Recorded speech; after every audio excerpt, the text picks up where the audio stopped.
On this show, we cover some sensitive topics. Though the obituaries may be outlandish, the people are real. Names have been changed or omitted in order to respect both the deceased and the survived by. While death is no laughing matter, some petty last words can provide some pretty entertaining comic relief.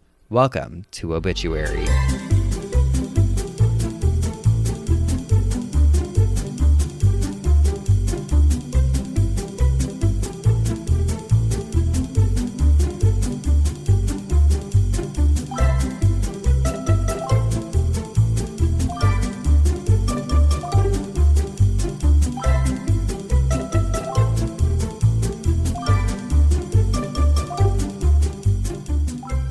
Hey everyone, we're just back. You know what this is. We do this every week. Are we recording? We're recording right now. Okay, hello everybody. It's good to see you. Our weekly session. Our weekly sesh. We're here. Madison's here. I'm here. You guys are all here. That's Hot dog's here. Yeah, it's everyone's the here. whole crew. We know what to do. We don't need to cut the bullshit. That's what we say. Cut it out. 2024, it's cutting the bullshit. You know what? It's being more effective with our time, and we're reading books, a lot of books. Oh, so many books. Are you guys fucking kidding me? And it's just like, get straight to the point. Don't be lazy. No, get up, rise and shine. There's no time like the present. We're waking up at 3 a.m. We're taking a cold shower. We're cold plunging. We're investing in our time, in our people, in our loved ones. In our energy. Ooh, we're taking all the energy and we're putting it out there. And we're just like, listen, you're either riding with us or you're riding against us. And either way, see you tomorrow because our eyes are set on the future. Actually, see you next Tuesday, bitch. What's up, bros? What's up, bros? We are Madison and Spencer, and this is Obituary. I've had 2 energy drinks. Madison's fucking hyped. I asked her if she wanted a Diet Coke when she got here because, you know, that's the kind of gentleman I am. And she said, I am shaking right Yeah, I said, no more caffeine, no more caffeine. If this is your first time listening, we're not. You're welcome. We're so chill. We're laid back. You're laid back, yeah. We're straight shooters. Well, Spencer actually struck down my idea to sing the whole episode, and he said, TV shows do that when they're in their flop era, so we're not doing a musical podcast, but I thought it would be pretty fucking cool. Madison said, can we sing this whole episode? And I said, absolutely not. we can't do that. You're but a fucking ham, though, let me tell you guys. She was just standing next to me showing pictures of her doing squats today with our trainer, and then last night, we went and had dinner with our friend Alyssa. Alyssa, we love you. We love you, Alyssa.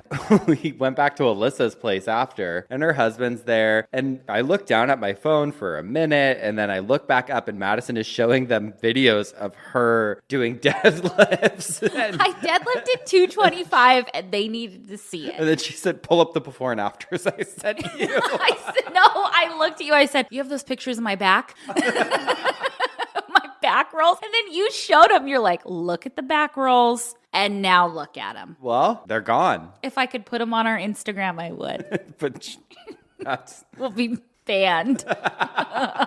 They won't know what they're looking at. God, it looks like... Never mind. No, the back tits are better than the front tits. Okay. Okay, honey. Oh, God. And speaking of that, we were saying how every time I come home from the gym, I tell Cisco, like, yeah, look what I fucking did. And I, show him videos. And I've never taken a video at the gym. I don't know when you're doing all of these videos. It helps because, I just make our trainer do it. I'm like, get a video of this. He's like, okay, bitch. But it helps because it shows me what I'm doing wrong with my hair and my nose.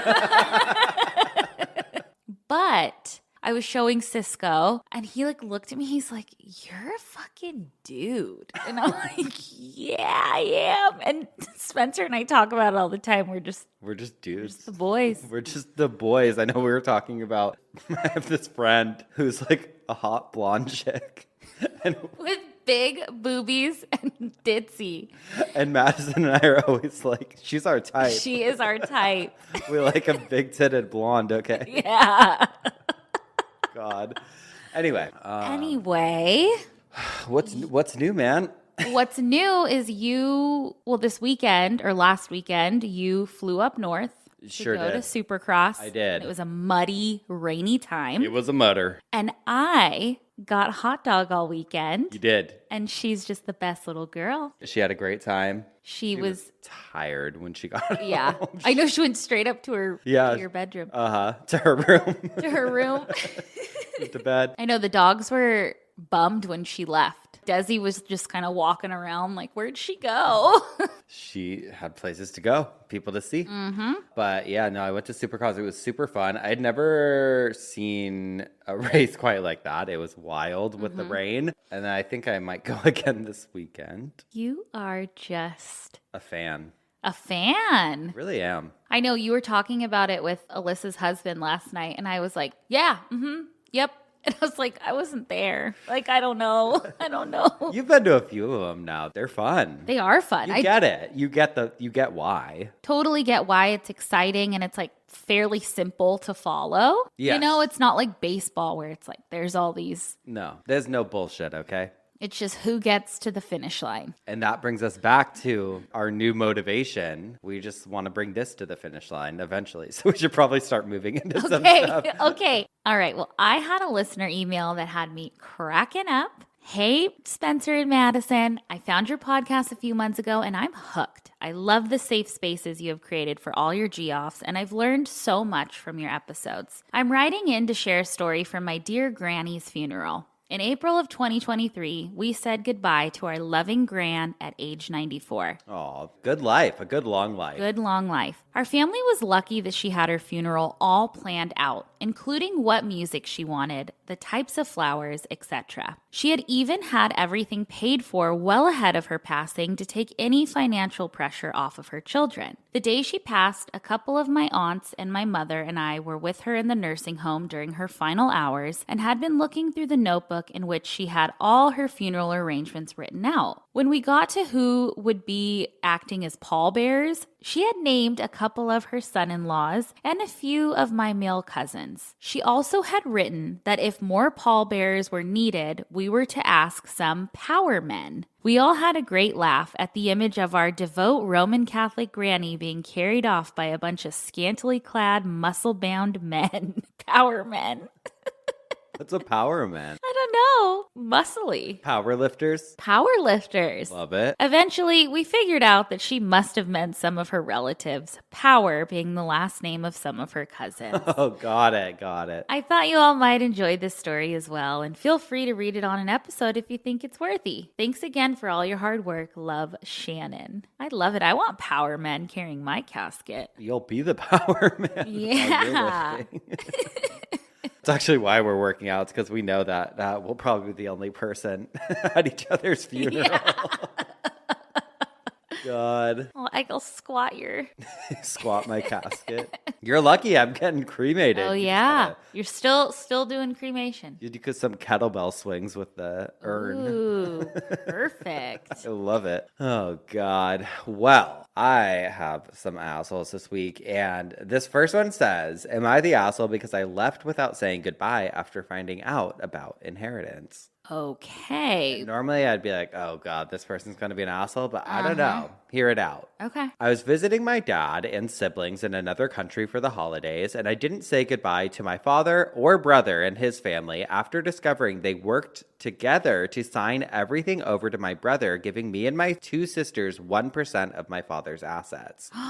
I was visiting family with my husband and children after not having seen them in almost 2 years. The day before we were scheduled to leave, I had a sit down with my elderly father to discuss his plans for his estate after passing. This estate, built by him and my mother before she passed 4 years ago, consists of 8 figures worth of commercial and residential property. He said he would give me and my sisters some cash, 1% of what the properties are worth, and give everything else to my brother since it's tradition. We are from a Middle Eastern background. My brother worked work in the family business since college and has also benefited greatly from it, living in a multi-million-dollar home, etc. The biggest part of the portfolio, a strip mall, was because the previous owner was a friend of mine who was selling it and decided to sell it to my family because of our friendship. My sisters and I, who are older than our brother, worked alongside our parents during the building of their businesses and during lean times. We did the grunt work as preteens and teens, and additionally, we did a lot of the caregiving for our mother when she was suffering from a terminal illness that robbed her of all of her body's ability. I'm shocked and dismayed, to say the very least. I understand my brother helped in running the businesses, but he did more management, etc., not anything customer facing or manual labor the way my sisters and I did. I understand that no one is owed an inheritance, but this is beyond the pale. We've been good daughters. Because I was so upset, I packed up my kids and bags and left without saying goodbye or anything. My dad got upset that I left without saying bye to my father. Am I the asshole? No. I think that it's such like an archaic way of thinking. It's tradition to pass it on to the males. I hate that. Yeah. I hate that. I get anybody can do what they want with their inheritance, but that just feels shitty. It feels shitty, but I'm also like, okay, if he's dying, like you should have said bye. You should have said bye. Your gripe should be with your brother, who it seems like he was all for it being signed over to him. I don't know. Yeah, it definitely felt a little weird and agreed, archaic. But also, it's an inheritance, so you shouldn't expect it. But I was a little like, because she's like, well, I sat down with my elderly father to discuss his plans for his estate. I was like, was that his decision to have that? Or was that yours? Or was it yours? Because that also makes me feel different about it. Right. Complicated. Now, this next one says, am I the asshole for buying my former nanny a house instead of my dad? So I, 30, female, recently bought a house for my former nanny. My entire childhood, I was raised by my nanny, Jane, as my mom was the breadwinner and my dad wasn't in the picture at all. Jane attended every after-school activity, graduation, and parent-teacher conference. Jane basically raised me, and I see her as my second mom. My mom enjoyed Jane as a nanny/housekeeper from when I was 2 until I was 28 when my mom passed away due to cancer. As a result, I inherited everything. My mom was a successful surgeon with her own practice, and my grandparents left her with a few properties in her home country. I have since rented the properties out, giving me a good rental income. Well, after my mom passed away, Jane was there for me. She helped me make all of the funeral arrangements and contact relatives from my mom's home country. After she helped me through this difficult time, I wanted to do something to thank Jane. As a birthday gift, I surprised Jane with the deed to a 2-bedroom, 2-bath house in an area of the country she had always talked about wanting to retire in. Jane tried to decline the gift, saying it was too much, but I told her she was like a second mother to me and that this was the least I could do for her as a thanks for raising me. Well, somehow word got back to my dad that I had bought a house for Jane, and he turned up at my mom's old practice demanding to talk to me. I didn't even know who the man was, as I've seen him less than 20 times in my entire life. He claimed to be my father and yelled at me for buying a house for a stranger over someone who is family, and says that he and his family of 5 have been struggling financially. He even had the audacity to say that I should buy a house for him and my half-siblings who I've never met because they are my blood family and I owe it to them. I laughed in his face and told him that Jane had been far more involved in my life growing up than he ever had, and that I didn't care if he was struggling financially. Security then escorted him into his car and made sure he left the property. My dad's side of the family have now been trying to reach out through Facebook. Complete strangers who I've never met saying I'm an asshole, that my mom never let him be part of my life. I know this is false because I remember my mom calling him over the years, asking him to pick me up on the weekends to spend time with him, and he never did. I tried to talk to my friend Aiden about this problem, who also recently reconnected with his dad, who he hadn't seen since he was 6 due to his dad being incarcerated. Aiden told me that my dad probably had a good reason for abandoning me and that I'm an asshole because some people don't even have dads. I reminded him I was one of those people, and now he's refusing to talk to me. So am I the asshole? No, absolutely not. No, your dad can get fucked. Get fucked. I get so complicated. We don't know. However, that doesn't take away from Jane being the fucking MVP and being a second mom and being at after school things with you and raising you and being a good person. It's also that archaic way of thinking again of like, well, we're blood. Where the fuck were you? Yeah, where were you? Because Jane was there. We know where Jane was. And now Jane is probably retired in a part of the country she's always talked about in her 2-bedroom, 2-bath home. Good for Jane. Good for Jane. Good for you. I like that. Like when you have people in your life, even if they're not blood and you both have taken good care of each other, like I think that's more powerful than a blood dad. I really like that when you hear about someone of stature passing away and leaving something to like their housekeeper or their people that were like actually part of their everyday life and made their lives easier. I think it's important to take care of the people that actually help you and are present in your life. Absolutely. Because I also know so many people who have, inherited ungodly amounts of money from family that they don't even know or like they weren't involved with or whatever. And that's not a way to start a relationship with your absent father. If he was now he wants to be involved because I got money. If he was smart, he would have weaseled his way back in. Right. And like reached out after the mom passed away and been like, if there's anything I can do from like a emotional standpoint, I can't help you financially, but like emotionally, if there's anything I can do, snake your way back into that inheritance. Get creative. Yeah, you're just fucking showing up at the practice like a lunatic. Embarrassing. And then you got escorted out, which is even more embarrassing. And now you're on Reddit and now you're on the podcast. Yeah, we all know.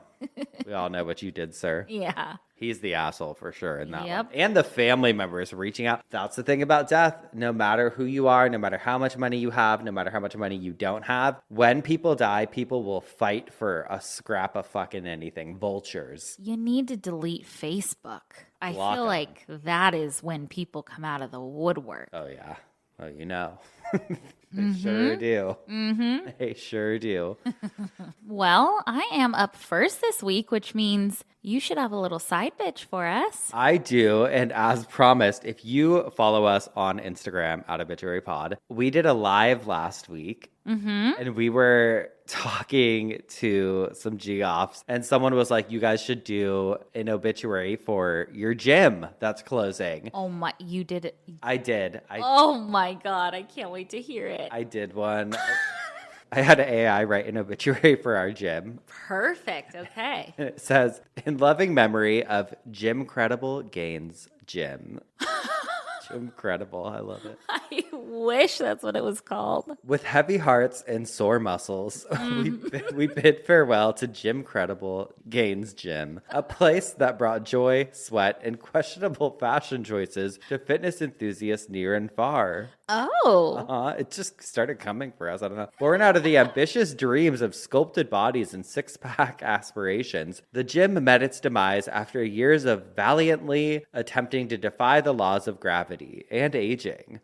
Jim Credible Gaines Gym leaves behind a trail of discarded protein shakers, lost water bottles, and more forgotten New Year's resolutions than we care to count. Oh my God. True, the fucking New Year's resolution. It was a sanctuary for those seeking the elusive beach body while shamelessly consuming post-workout donuts on the slide. Known for its state-of-the-art equipment that only a NASA engineer could operate successfully. Oh, please. Not at our gym. Just fucking weights. Jim Credible Gaines Gym was a place where yoga mats were used primarily for napping and treadmills were used as coat racks. There's not even a treadmill there. The gym's loyal patrons fondly remember the motivational quotes plastered on the walls, though they were often obscured by the layer of perspiration and regret. Survived by a collection of dusty dumbbells and a lonely elliptical machine that never lived up to its full potential, Jim Credible Gaines Gym will be remembered for its valiant effort to make sweating profusely a lifestyle choice. In lieu of flowers, the family requests that donations be made to the Rehabilitation of Neglected Treadmills Foundation. As we say our final goodbyes, let us remember Jim Credible Gaines Gym, not for its ripped abs, but for the laughter shared, the friendships formed, and the countless excuses made to avoid leg day. Rest in peace, Jim Credible Gaines Gym. May your weights be forever light and your cardio sessions eternally optional. Oh, beautiful. I love technology. I know. I know. Like a robot wrote that. That's great. Love it.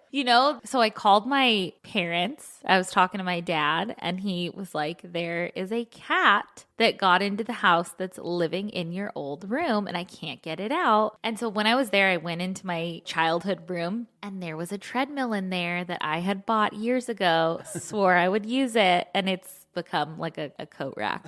Shit on top of it. Oh, God. Well, let's take a quick break. And when we come back, we'll hear what had you spinning in your coffin this week. Alrighty. We'll be right back. Alrighty. What had you spinning in your coffin this week? Well, operating theaters had me spinning in my coffin this week. If you guys know about old operating theaters already, you know that some of the stories can make you nauseous. But Spencer, in a super early episode, you taught us about galvanism and the use of anatomical theaters where public dissections were held. Yeah. So I thought I'd dive into its counterpart, the surgical theater or operating theater. You've been wanting to do this forever. I know. It's just... There's so much history and stuff. I tried to streamline this as much as possible. But the operating theaters where surgeries of all kind were performed on living people when medicine was not very advanced in front of a live audience. So I can't really talk about operating theaters without mentioning Victorian hospitals as a whole, because operating theaters were typically inside of a Victorian hospital. So it was more that time period? Yes, so I'll get into that. I'm going to be focusing more on the 18th and 19th century. We'll go over all of it though. And I read in an article that I, of course, linked that Victorian hospitals had the nickname Houses of Death. And in fact, you had a better chance of survival being treated in your home than in a hospital during this time. Probably because germs and stuff, right? Yes, which feels so opposite of the sterile, clean places that we think of hospitals as today. Uh-huh. Victorian hospitals were gross, unsanitary, and fucking smelly. Germ theory didn't catch on until the later part of the 19th century. Hand washing and the transmission of germs wasn't well understood at the time. The hospitals were incredibly overcrowded and lacked any proper ventilation. I read that doctors at the time saw pus as a good sign instead of a red flag that there was an infection happening. They were like, oh, it's normal. Gross. There were designated bug catchers who I read got paid more than doctors at the time, and their job was to kill bed bugs and lice throughout the hospitals. I also read an instance where no one batted an eyelash at one patient's maggots and mushrooms growing on their incision after surgery. Fuck. And operating theaters weren't much better. Can I tell you what I'm picturing really quick? Because I'm Please. sure you saw pictures. I'm picturing when they did lobotomies in America, or what was it? What was the Ryan Murphy show? American Horror Story, and it was Asylum. No, it was a Ryan Murphy Nurse Ratched. Oh, yeah. When they did lobotomies in the little amphitheaters or whatever. Exactly. So did they look like that? Kind of like little stadiums or something? Yes, we'll get into it. So operating theaters have obviously evolved over centuries, but my focus today is, like I said, the 18th and 19th century, because those always seem the most fucked up to me. And this is side note, but I was thinking about it when writing this, and I was like, well, why were the Victorian ages so crazy to me? And I think because they didn't feel that far away from modern times. There were live operations that happened during the Middle Ages, the Renaissance, even as far back as ancient Rome and Greece. But the 18th and 19th centuries were just modern enough for it to feel scary, I guess. Yeah. Many of the spectators that would go see a live surgery were either doctors or people in medicine, some medical students, but also it was open to the public. So just curious people could come buy a ticket. God, that reminds me of that fucking thing you were talking about at the Marriott. I know. It's fucking wild. Wild. So I want us to just do a little visualization today. Okay, Spence. So imagine you have a date on a Friday night in the 18th or 19th century. You could go have a nice dinner or stroll through a park or even a cemetery. Or you and your date could go see someone get their leg cut off without anesthesia. I know what I'm going with.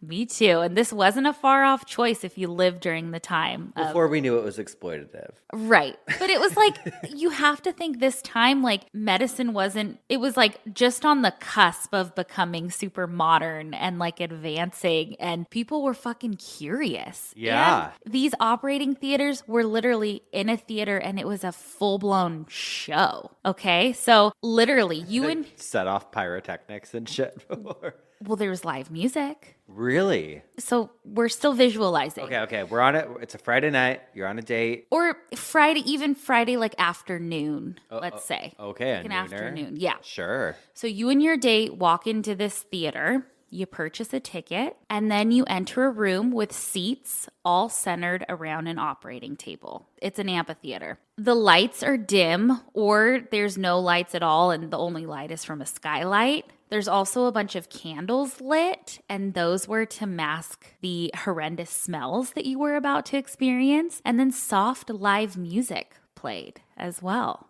It's a vibe. It is a vibe. You take your seat and get ready for a doctor, a few nurses and assistants, and a very scared patient to come out. Come out of the floor like risers at a concert. They're like, Fog machines. oh, yeah. Yeah.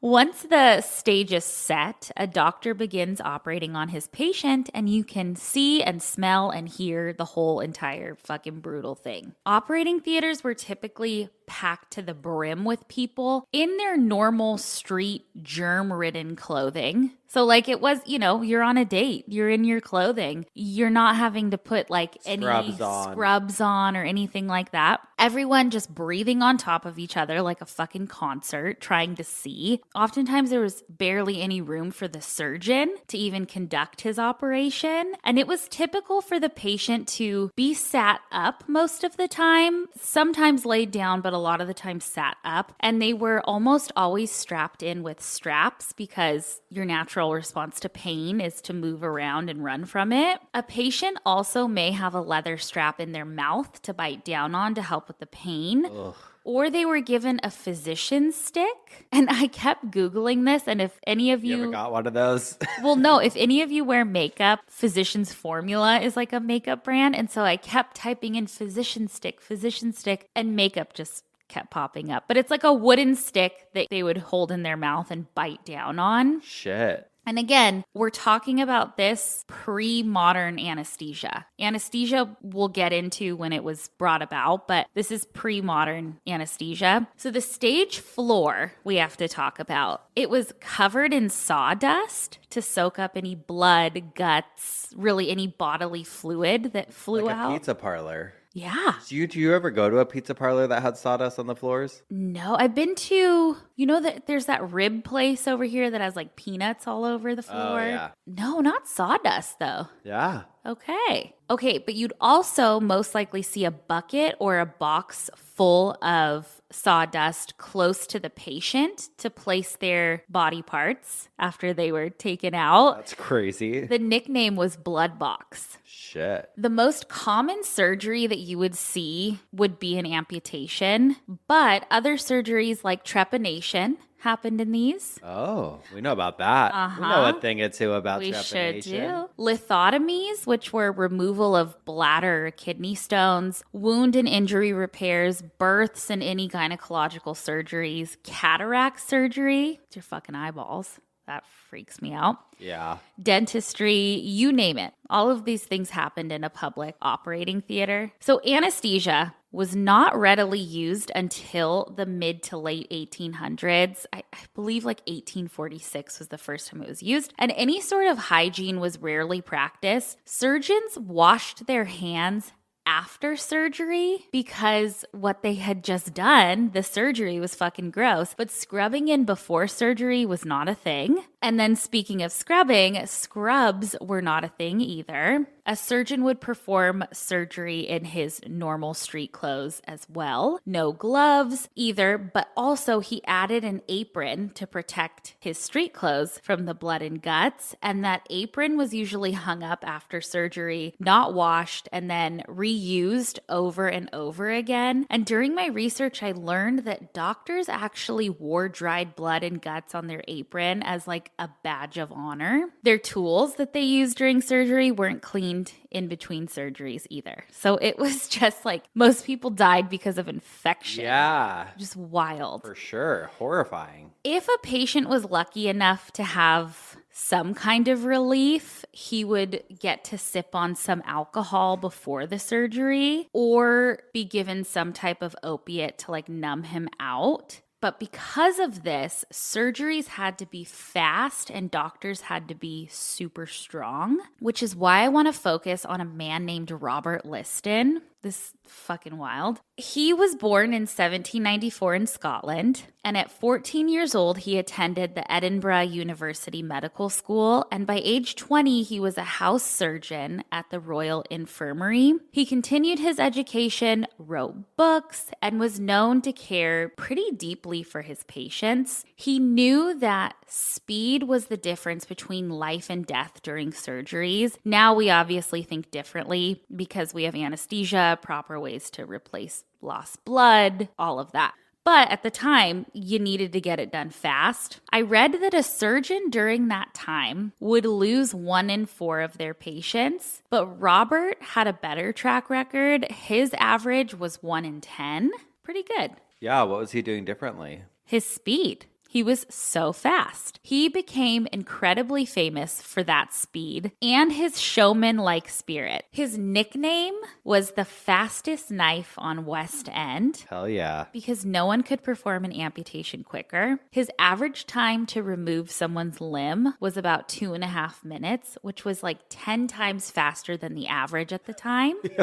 He's fucking like leg on the person, like, get it off of there. We'll get into that. However, he is said to have gotten his time down to almost 28 seconds to cut off someone's limb. Wow. Robert was incredibly strong. He was 6'2", and apparently his left arm in particular was so strong that he would use it as a tourniquet while cutting off someone's limb with his right hand. So he'd like hold it down and then just fucking go in and cut it. And if he needed both hands, he would simply stick the knife that he was using in his mouth. How fucking crazy would it be to see that? I'm telling you, it was like a show. And he 6'2", it's strong. Are you into him kind of? A little bit? A little bit I am. But to top it off, when he would enter an operating theater, his catchphrase became, "Time me, gentlemen, time me." We need a movie about him. Okay, we do, because there's wild fucking stories that we're going to get into. So remember when I said he only lost 1 in 10 patients? Yeah. Right? Well, that's true. However, he is also famous for a surgery he performed that had a 300% mortality rate. So, what was it? Okay, so one day he had to perform a leg amputation in a public operating theater. He, I'm assuming, walked out confidently, said his showman line, "Time me, gentlemen," maybe pulled a knife out of his teeth, and began to perform the surgery. Because his primary focus was speed, his accuracy wasn't always great. He'll get it done, but it ain't gonna be perfect, okay? Okay. And on this particular occasion, while he was cutting through the patient's leg, he also cut the fingers off of his assistant. What? And if that wasn't bad enough, remember how crowded operating theaters are. Yeah. He pulls his knife back to start hacking at the leg again and slashes like the coattails of someone in the audience, like the back of their coat. Uh-huh. That audience member thinks, "I have been fucking stabbed, my vital organs are fucked," and he passes out. The original patient ended up dying later in the hospital because of infection. His assistant dies later with a few less fingers. What? Because of infection. And the audience member apparently died of fright.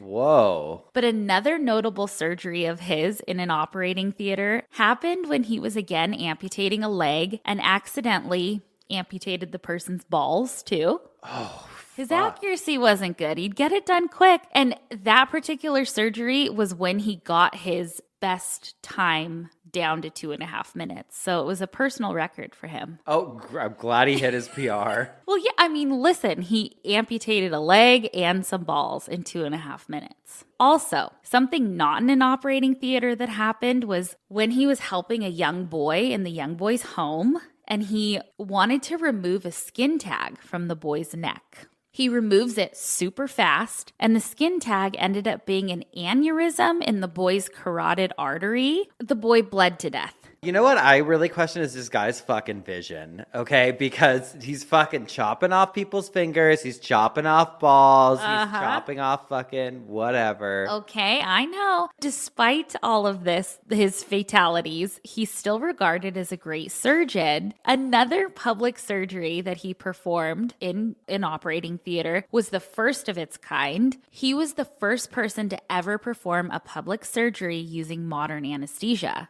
Oh. He used ether, which I've mentioned before when I talked about plastic surgery, so I won't get into what that is, but I found a description of that surgery on thevintagenews.com, and it says, quote, "Having heard about the usefulness of this gas, Liston used it to perform an amputation on December 21st, 1846. He allegedly announced to the crowd, 'We're going to try a Yankee Dodge today, gentlemen.'"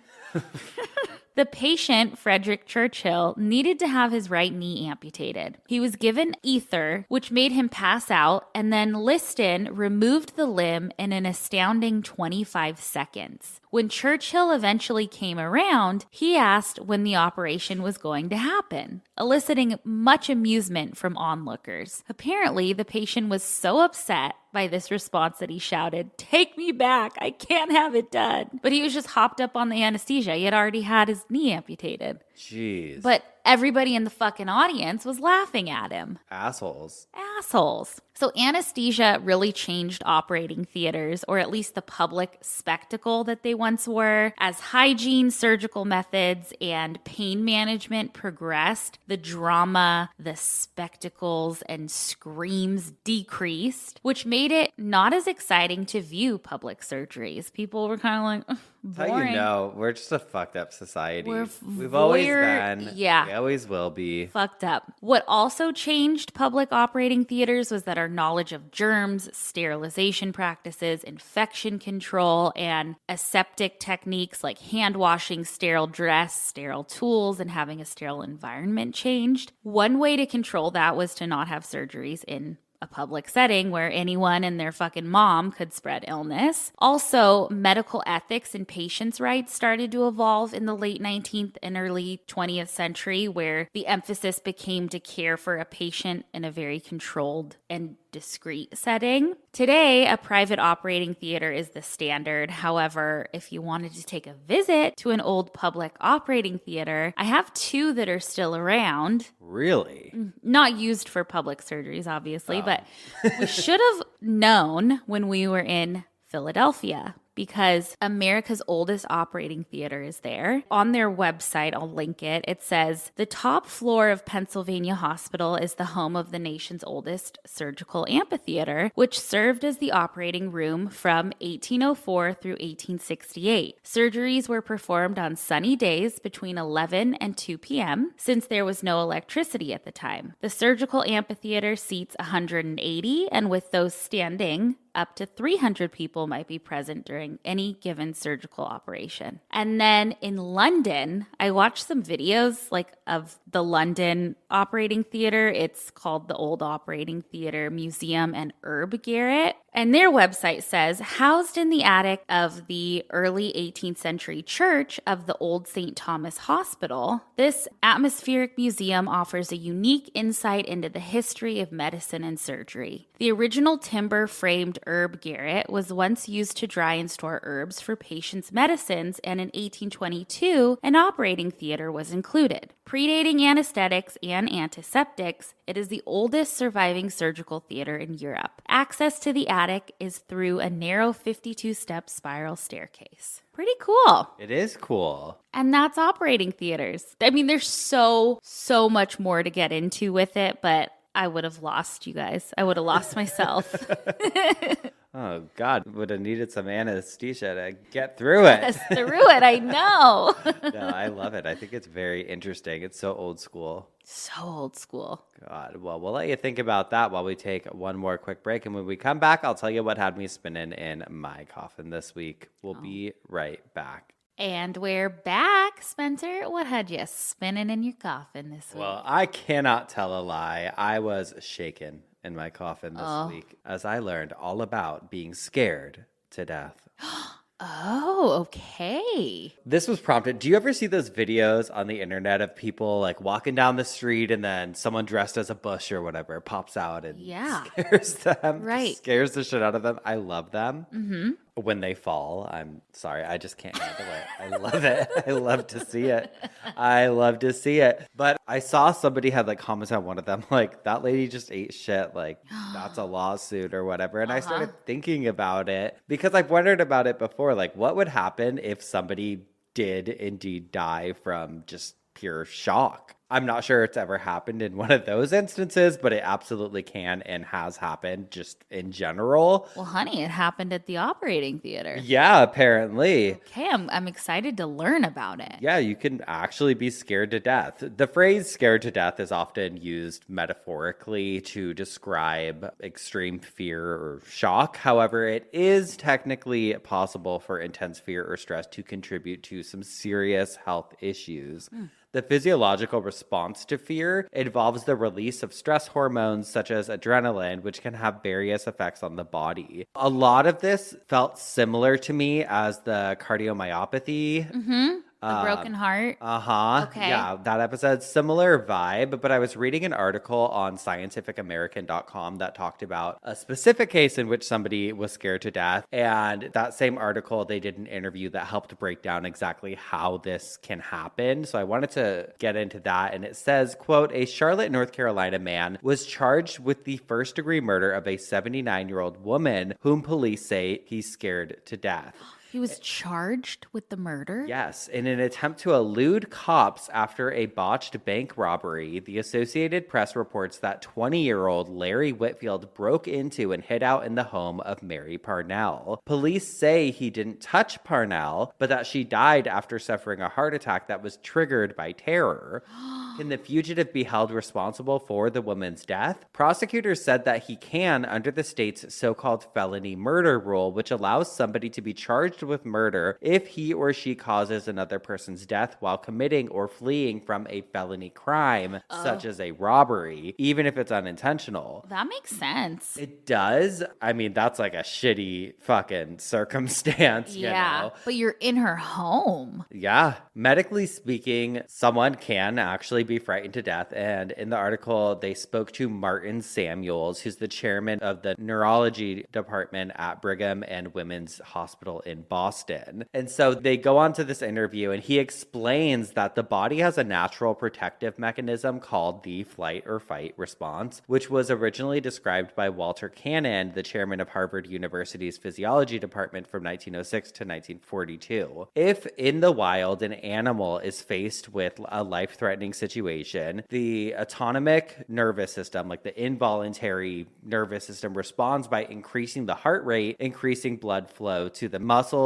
dilating the pupils, and slowing digestion, amongst other things, because it's like in this response mode. And all of this increases the chances of succeeding in a fight or running away from, say, an aggressive jaguar. This process certainly would be of help to primitive humans, but the problem, of course, is that in the modern world, there is very limited advantage of the fight or flight response. There is a downside to revving up your nervous system like this. And so we're going to get into how all of this happens, but it made me think of like my therapist always describes anxiety as kind of like having like a dog brain. It's always like protecting itself. It's always like on high alert and it's giving you this information, but like we have other parts to our brain that, you know, obviously separate us from animals that are able to like actually analyze the situation, whether it's a risk or not. You know, you know how Doris barks at the TV when there's an animal on the TV? Yeah. She physically her breath starts getting like Oh, she goes nuts. If you try and goes watch nuts. a movie at their house, you're not going to hear every other word because the dog is if there's a dog jumping or an animal, even people. it's mostly an animal or even a drawing of an animal. Uh-huh. For Just loses some their reason, mind. I don't know what the deal is. We've had her since she was a puppy. She hasn't gone through any crazy trauma when she was a puppy or anything, but it's the physical, the like breathing really hard, and she can't decipher like, is this fucking in my house or is this Yeah. on the, you know? So, okay. Any of you pet psychics out there, tell us. Oh, my sister went to a pet psychic, but that's for another time. Yeah, save it. Okay, we got to get into what's actually happening here. So, according to this guy, the autonomic nervous system uses a hormone, adrenaline, a neurotransmitter or chemical messenger, to send signals to various parts of the body to activate the fight or flight response. This chemical is toxic in large amounts and it damages the visceral, like the internal organs, such as the heart, lungs, liver, and kidneys. And it's believed that almost all of sudden deaths are caused by damage to the heart. There is almost no other organ that would fail so fast as to cause sudden death. Kidney failure, liver failure, those things don't kill you suddenly. Adrenaline from the nervous system lands on the receptors of cardiac myocytes, which are heart muscle cells, and this causes calcium channels in the membranes of those cells to open up, and then calcium ions rush into the heart cells and cause the heart muscles to start contracting. And if it's a massive, overwhelming storm of adrenaline, calcium keeps pouring into the cells and the muscles like can't relax, and so they go into like hyper overdrive. Yeah. There's this specifically adapted system of muscle and nerve tissue in the heart. I don't know how to pronounce it. It's like the sinoatrial node, the atrioventricular node, and the Purkinje fibers, which sets the rhythm of the heart. And if this system gets overwhelmed by adrenaline, the heart can go into abnormal rhythms that are not compatible with life, they say, which is a nice way of saying, you know, basically you're going to not die. compatible. Yeah. And we've sort of touched on this before. I did actually, when I did an episode about Halloween or like Hell Night or Devil's Night or whatever, the night before Halloween, when people do pranks, because there were several instances that I talked about where people ended up dying from fright. It's also interesting, though, that this article mentioned animal instinct, because when I started looking into being scared to death in the newspaper archives, because I was trying to find examples, I came across two instances involving animals. And the first one comes from the Birmingham News on August 5th of 1928, and it says, "Horse scared to death." A horse belonging to Mrs. Lou Jacobs, hitched in front of the Carnk's garage, and which seemed to be dozing, suddenly was aroused by the roar of a car and seemingly was scared to death. The animal gave a little jump, then sank to the ground, stone dead. Oh, I know. I'm like, a honk can fucking take out a horse. Jesus. And then there was this story from the Virginian Pilot from December 10th of 1913 that said, a chicken of the prairie variety was scared to death bright and early the other morning as a result of one of the most interesting experiments ever attempted in this section of the state. Joe Brown Black and Peter Morgan were out long before sunrise in search of the elusive chicks. They tramped over fields, through dales, and across hills till shortly before the hour of 9:30. "There!" cried Joe Brown. Instantly, all were at attention. 3 guns were raised to as many shoulders. With one accord, 3 shells were fired. When 3 more followed, while Joe Brown added a 3rd shell just for luck, the bird fell to the ground. 3 hunters came rushing on it, each anxious to claim the honors, but they examined the bird and there wasn't a mark on it. Mr. Chicken had been scared to death. Oh, Sad. sad. Now, of course, I wanted to give some human examples as well. There was one from August 31st, 1913 from the Fresno Morning Republican that said, aged woman is scared to death by a thunderstorm. Seabright, New Jersey, August 20th, Mrs. B.A. McGuff, an aged resident of New York, was here on visit, was scared to death today by a clap of thunder in a severe electrical storm which swept the northern New Jersey coast. And then there was one from from the Republican and Herald from June 6th of 1928 that said, in Reading, Pennsylvania, on June 6th, Mrs. Atwood Lacey, 51, was riding in an automobile with her husband when she saw a trolley car jump the tracks and crash into a culvert. Her husband noticed his wife slumped down in the seat and stopped the machine, the car, and she was dead from a heart attack. The motorman and conductor of the car were slightly injured. So she saw this trolley go off the fucking tracks and crash, and that was enough. And that did it to her? Well, you know, back then people were fucking fainting. That's on those true. couches. They'd want couches. Just can't handle it. My God, come to 2024. Okay, yeah, you don't know what's fucking in store in the future, lady. You want to know what I see when I'm driving down my city streets? We're all fucking immune to bullshit. Yeah. Okay, the last one I have is from the Wellington Journal. This is from March 22nd of 1915. And it says, bombs contained fire material. None killed, but one woman scared to death. A bob can... Bob. It was a bob. I thought a nun. Okay. She got a bob. A nun wasn't killed. Bomb contained mixture of phosphorus, tar, and benzene with wick attached. Paris, March 22nd. While none were killed directly by a Zeppelin raid, one middle-aged woman died from fright. The city analyst found the bombs dropped were incendiary, containing a mixture of phosphorus, tar, and benzene, provided with a lighting contrivance consisting of a wick soaked in petroleum. I guess this bomb went off and nobody fucking got hurt, but she died from Scary. of it all. It is I might scary. die from that. Scary.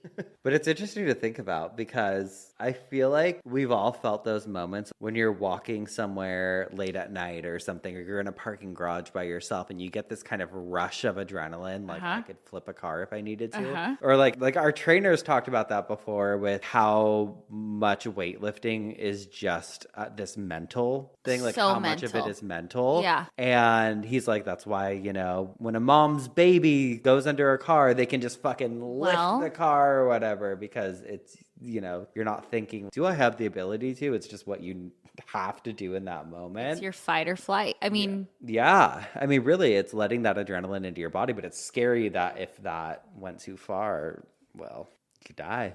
Drop dead by fright. well, you know, on New Year's Day, we were walking, and I posted about this, but it pertains to this because we were walking and an off-leash dog attacked Desi, and thank God everything was fine. But in that moment, like my fight or flight kicked in, and I was wrestling a fucking pit bull on the ground, like trying to get it off because nothing else mattered. It was that adrenaline. But then what was crazy was I didn't feel like I fully came down from the adrenaline until a couple days later. Yeah, I think It's weird. when you have any sort of trauma, your body just responds to it. It takes time to get through things. I know I've had things happen where I've been robbed at gunpoint. It's like you don't stop fucking losing. You don't like feel like yourself until like, yeah, I feel like it takes a couple days for your body to be like, okay, your body doesn't know how to differentiate sometimes when something's actually happening versus you're thinking about it. So if you spend all this time, you know, thinking of the worst case scenario or like, oh, this could happen, this can happen, your body gets anxious and like responding as if it's happening, even though it's not actually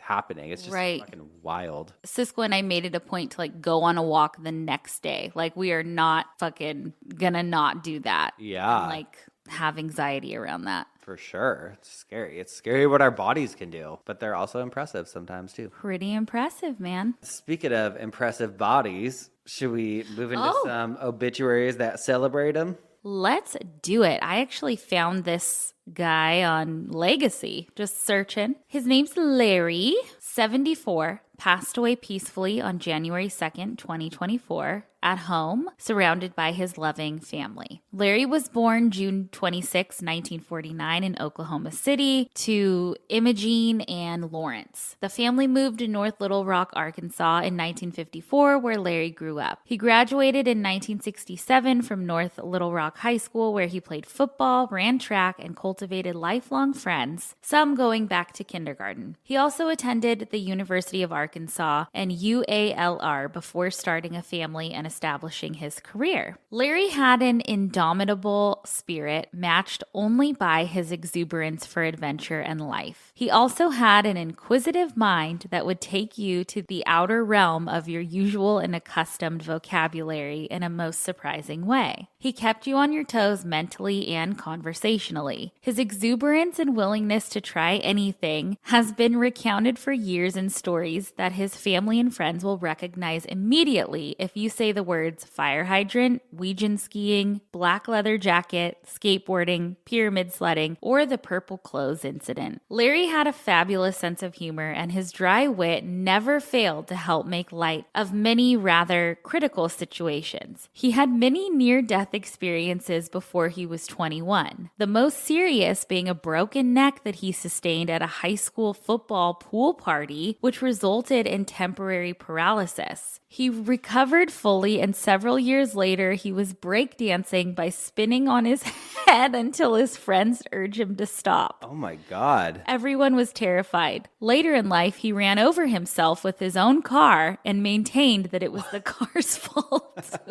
Larry was that guy that made you feel good when you saw him and when you left. He was a well-rounded guy who wrote poetry, had a mastery of numbers, liked to read, loved music, and could always have everyone rolling on the floor laughing with his funny stories. He could easily have had a successful career as a stand-up comedian. Once when Larry and Clarice went on a relaxing island vacation, Larry explained in detail how bizarre it was to see trees and buildings moving. They were having an earthquake. As they were returning home from the vacation, the engines died in the plane. Larry remarked that it was unique to see the faces of people in the plane experiencing near death. A couple of days after returning home from this blissful vacation, the police and FBI showed up at Clarice's workplace to ask her about the car she and Larry had recently purchased, which was apparently stolen, not by Larry. You can't make this stuff up. In his early life, Larry was a Young Life leader. He and Clarice met through Young Life. She got a crowded Young Life bus headed to snow camp, and Larry said, "Sit beside me." And she has been by his side ever since, through many highs and lows. Larry had lots of jobs over the years, managing tire stores, being active in his community, serving on the school board, and later when they lived in Las Vegas, going to casino dealer school and being a sought-after dealer in the casinos. You know, the people at Larry's table always had a good time. He thought his main and most important job was raising his boys, Doug and Chris, and being involved in their lives. He coached their baseball teams for years and always supported them in everything they tried. That was his most important job until his precious grandson was born, and then the job of Papa took precedent over everything else. Larry led a very full and eventful life, and he kept us all entertained with his experiences. Although he had many health problems over the years, he fought to keep on going until his body just gave out. He will be missed by all who knew and loved him. Aww. I know. That's a good one. I was cracking up at he had broken his neck and then healed and is on his head doing breakdancing. Fucking wild guy. Wild. He lived his life, that's for sure. He sure did. Well, I'm going to have us go back in time to 2015 today. Okay. This is kind of a hybrid article / obituary from the Springfield News Leader. It says, a bizarre Facebook post led friends and neighbors to check a woman's home just north of Springfield this weekend, and on Monday morning, their worst fears were confirmed. Dee Dee Blanchard, 48, was found dead inside her home after an anonymous person online claimed responsibility for killing her, authorities say. Now, this is a trip because this article was not updated. So this is like legitimately what came out in their local paper. And it's in 2015. Yeah, and it says, meanwhile, Blanchard's wheelchair-bound daughter was reported missing only to be found Monday morning in Wisconsin, along with a man authorities are calling a person of interest. Investigators were set up all day Monday around Blanchard's pink house on the 2100 block of North Volunteer Way, and Greene County Sheriff Jim Arnott said detectives traveled traveled from Springfield to Big Bend, Wisconsin, where local authorities found Dee Dee's 19-year-old daughter, Gypsy Blanchard, safe on Monday morning. Arnott said the man arrested with Gypsy is not yet being called a suspect and his name has not been released. When asked whether Gypsy, who neighbors say suffers from leukemia and muscular dystrophy, is a suspect in her mother's killing, Arnott replied, "We're not ruling anything out." Investigators have not yet determined a motive in the killing. Friends and neighbors said they can't imagine why anybody would want to harm the friendly mother who moved to Springfield from Louisiana after Hurricane Katrina. A Facebook poster claimed responsibility for Dee Dee's death with a vulgar post made Sunday afternoon to an account that is shared by Dee Dee and Gypsy. Friends went to the family's home to make sure everything was okay, and nobody answered the door. One neighbor entered the home through a window to check on the mother and daughter, but the neighbor did not find anyone inside. The Greene County Sheriff's Office was called to investigate after obtaining a search warrant, and deputies entered the residence and found Dee Dee deceased of a violent nature. Arnott said he did not believe the killing was random and that the public is safe. He said it was a targeted event, and they said investigators are working to track the Facebook post and also look into other leads. And then it has a screenshot from the account that says, "That bitch is dead." Fuck. And it goes on to say, Kim Blanchard, a close friend of the Blanchards who is not related, was among the friends who went to check on the family on Sunday afternoon. Blanchard said she thought something was off when she saw the Facebook post, but initially thought the account had been hacked. When Dee Dee wasn't answering calls or knocks at the door, however, Blanchard believed something might seriously be wrong, so she called 911. There were so many unknowns, and then this morning to have this information about Dee Dee come out was devastating, Blanchard said. It's just the worst heartbreak you can think of. Blanchard said Dee Dee was one of the most giving people she knew, and that attitude might have come from the woman's experiences during Hurricane Katrina. It may have been part of Katrina, or it may have just been part of her, but she gave everything, Blanchard said. She gave of herself, and she gave of her stuff. An autopsy was performed on Dee Dee's body Monday afternoon, but Arnott declined to give specifics on how she was killed. Kevin Corbusier, who lives 3 doors down from the Blanchards, said Dee Dee used to invite everyone in the neighborhood to movie nights at her home on the weekends, where she would project movies onto a large screen in her yard. He said he was in shock on Monday afternoon upon hearing the news that the woman with the sweet Louisiana accent was dead. She was the nicest lady in the world, he said. I can't believe how anybody could have a bad word to say about her. Cut to fucking now.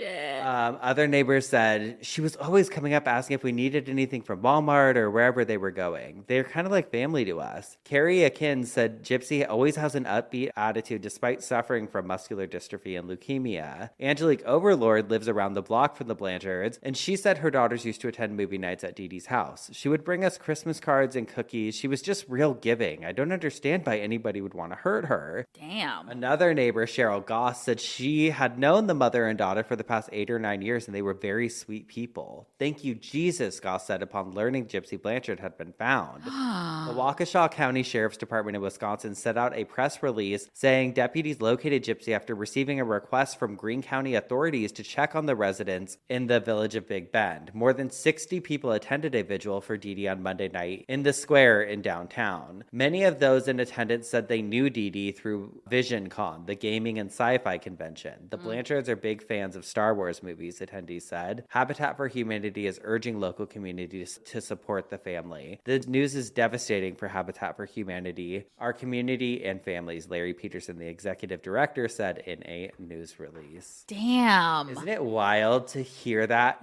Yes. Read that now with the information that's come out since. You don't hear anything about Dee Dee. Well, not in a positive light. And not in a positive light. Yeah. Holy shit. But I figured. And that's such a complicated yeah. story. Oh, yeah. Well, because, I mean, I don't think she was just evil and nasty to everyone around her. Right, it was a very isolated, fucked up situation and mental illness with the Munchausen by proxy, which is, I've done cases on it on Cult Leader. It's fucking, it runs so deep and it's so wild. But yeah, I think we need to lighten it up after that, though. So yeah. We have spun in our coffins. We have bitched our obituaries. Means it's time for some dumb ass criminals. Who you got?